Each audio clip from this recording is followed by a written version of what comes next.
Good morning, everybody. Welcome to Arnie's Fantasy World of Sports here on November the 10th, 2020. And it's a great start to the day. I'm not sure who upset Lenny when he got on the air this morning, but hey, this is a place to come and have great conversation, great chatter, and there's really no room for any negativity, you know? So, Lenny, I'm with you on that one. Great show, by the way. Enjoyed it. Talking about rookies of the year and, you know, trying to be a little different. As we get into the first of the year and get past the football playoffs, I'll get back into baseball, probably full swing.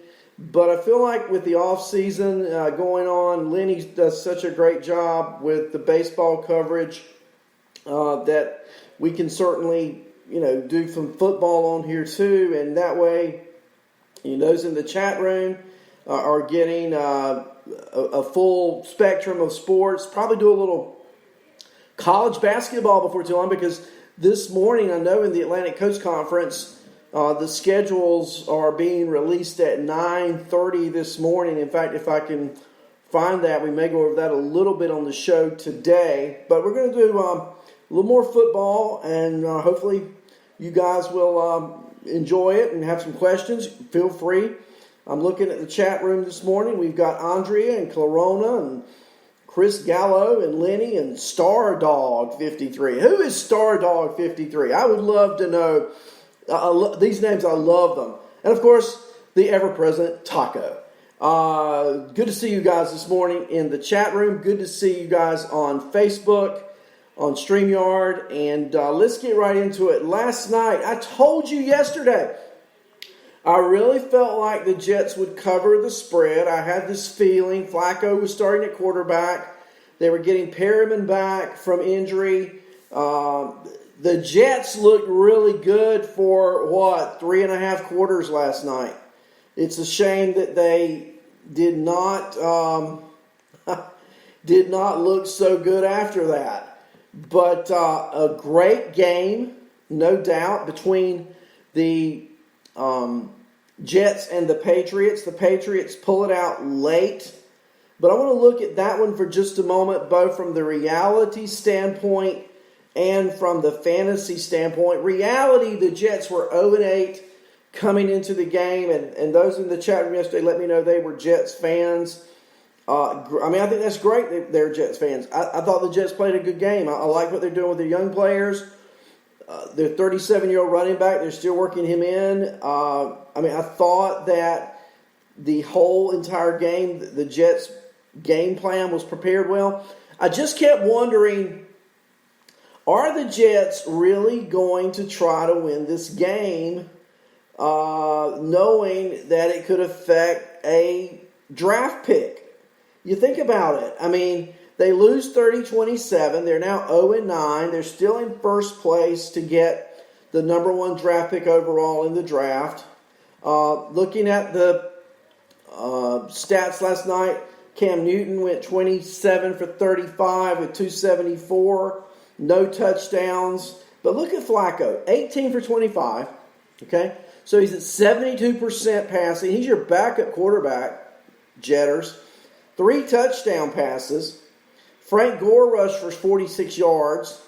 The passing attack, Brashard Perriman, he looks like a specimen. And I'll tell you what, Denzel Mims looks really good too. If you're watching the game last night, you've got to feel good about Brashard and Denzel. Brashard caught 2 touchdowns. The first one he caught where he drugged that left foot as he went out of bounds. Great catch. It was originally called an incomplete pass, but they went back, reviewed the play, called it a touchdown. The passing attack looked good, 18 completions, again, 262 yards. The Patriots improved to 3-5, and the Jets are now 0-9. The Jets have a 1-game lead for the worst record over the Jags. The Jags have won 1 game, the Jets none. And I guess the question would be, do you think the Jets will win a game?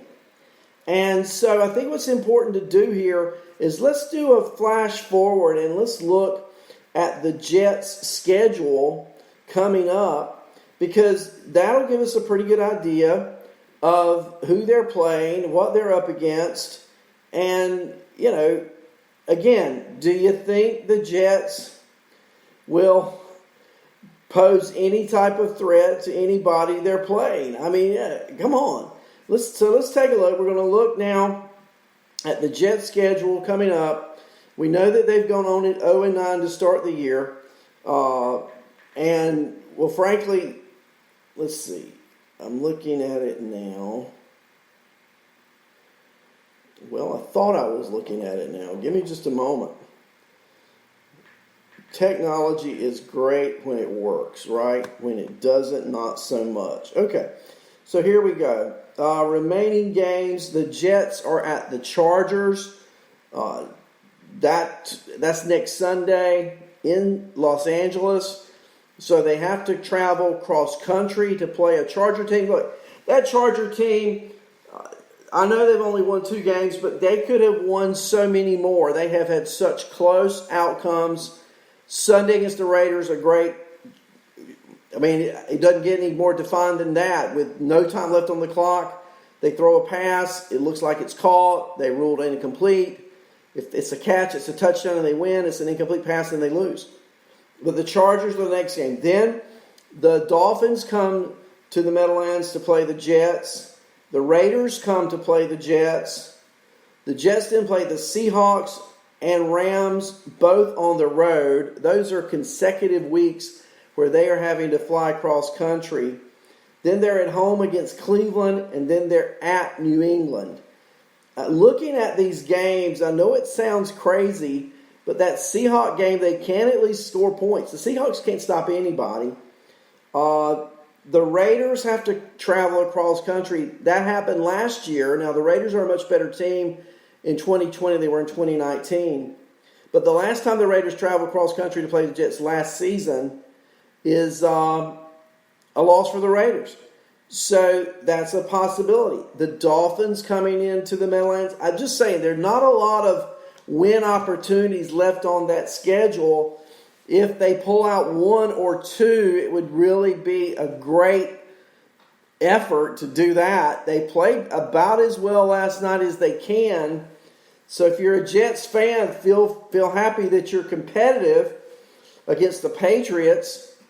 Can you imagine Bob Kraft? I watched him up in the stands, and I got to think he's thinking, oh my gosh, we're going to lose to the Jets. Well, they about almost did. I mean, it was one of those last-minute things, and so we hold back, we see, but it looks right now as if the Jets will probably finish with that number 1 pick. Now, what do the Jets do with the number 1 pick?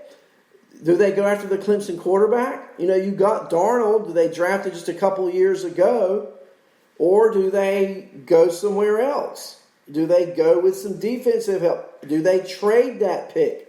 It's a great position to be in. I could see them trading the number 1 overall pick to get more picks.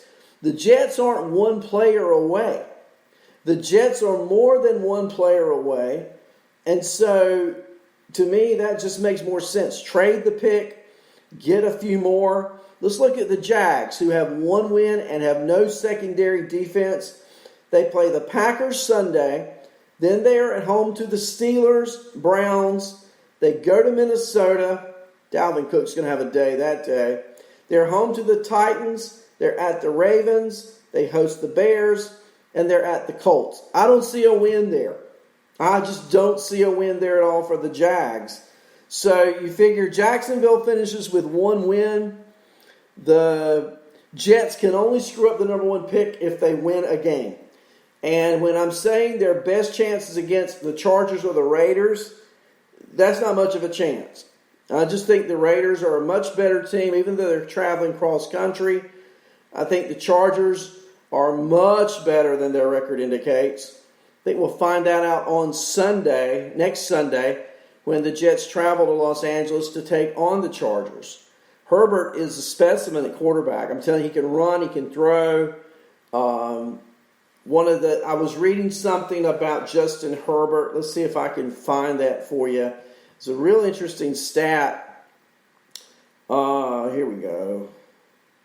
I've got all my stuff ready. It's just a matter of me finding it, right? That's my problem. He's one of the top 4 rated quarterbacks in his first 6 games since 1950. What a statement to make. So I just got to believe Herbert will bring his game at home against the Jets. They're hungry. The Raiders are hungry for a playoff spot. I see the Jets finishing with no wins. That's just my take. Now, they did play much better last night. They played like a team with something on the line last night, which is what you want to see from your football team. So, let's get into our fantasy. I tell you every week I'm in a 14-team league. It's competitive. I started the year 0-2. Lost, I think, by a collective 7 points in those 2 weeks. And now I've won 7 in a row. That's right. 7 in a row going into next week. What a turnaround. And this week was not a good start for me. I started JaMycal Hasty last Thursday night. I went over that yesterday. I'm not going to beat John Hanson up again today, but I'm no longer listening to John Hanson on who's starting my backfield. It was a bad week for running backs. I think I read yesterday that the Washington football team running back, their McKissick, not even their starter, was the 3rd rated running back in fantasy. The top 2 were Dalvin Cook and Christian McCaffrey. And oh, by the way, McCaffrey injured his shoulder Sunday, so he may miss a turn this coming week. But after Cook and McCaffrey, there was nothing really exceptional out of the running back position. McKissick was number 3. How about my boy with the Raiders? Josh Jacobs had a good game, scored a touchdown. He was in the top 5, but he wasn't killing. I tell you what really hurt me Sunday is when I started the Pittsburgh running back against Dallas, and James Conner only gets me 3 points. 3. That's right. James Conner is much better than a 3-point performer, but that's all he got for me on Sunday. So, looking forward, it'll be interesting to see the matchups this coming week, who performs, who doesn't perform. Some players I'm looking out for in an interesting matchup. What about the competition between Russell Wilson at quarterback for Seattle and Kyler Murray, the quarterback for Arizona? Look, Kyler Murray, in my league, has scored 259 fantasy points. Russell Wilson has scored 254 fantasy points on the season. To me, those are the top 2 fantasy players at quarterback. Who is the number 1 overall player? Well, hasn't it got to be Dow Cook? Have you looked at what his numbers have been this year? Absolutely incredible. But he's 50 points behind both Murray and